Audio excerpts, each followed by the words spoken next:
Hello, fellow Earth steward. Today let's uncover a silent, invisible threat that's eating away at our planet, acid rain. Acid rain isn't your average downpour.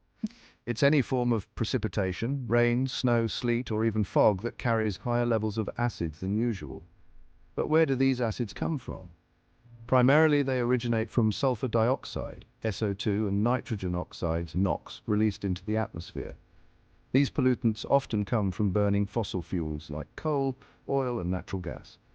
Think power plants, factories, and vehicles. When SO₂ and NOx gases meet water vapor, oxygen, and other chemicals in the atmosphere, they form sulfuric acid and nitric acid. These acids mix with precipitation, creating what we call acid rain.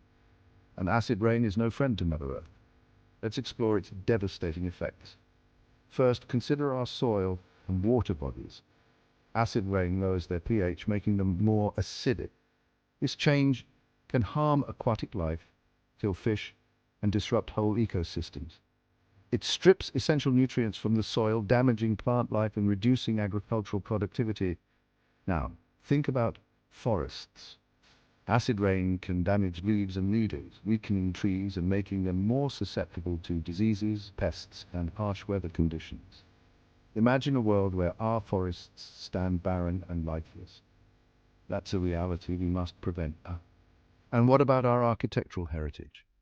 Acid rain corrodes buildings, statues, and monuments, especially those made of limestone and marble. The acid reacts with calcium compounds in these materials, causing them to deteriorate. Our cultural history etched in stone is at risk. Human health isn't directly affected by acid rain, but the pollutants causing it, sulfur dioxide and nitrogen oxides, are noxious. They can lead to respiratory issues like asthma and bronchitis. So while acid rain might not touch us directly, its precursors certainly do. Now, prevention and control.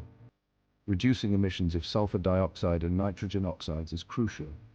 Cleaner energy sources, renewable energy, stricter industrial regulations, and using scrubbers and catalytic converters in power plants and vehicles can help. These measures remove harmful gases before they reach the atmosphere. Friends, acid rain is more than a scientific term. It's a call to action. By understanding its origins and impacts, we can work together to protect our environment. Let's make every drop of rain a blessing, not a curse. Thank you for watching. Stay vigilant. Stay green, and let's heal our world one step at a time.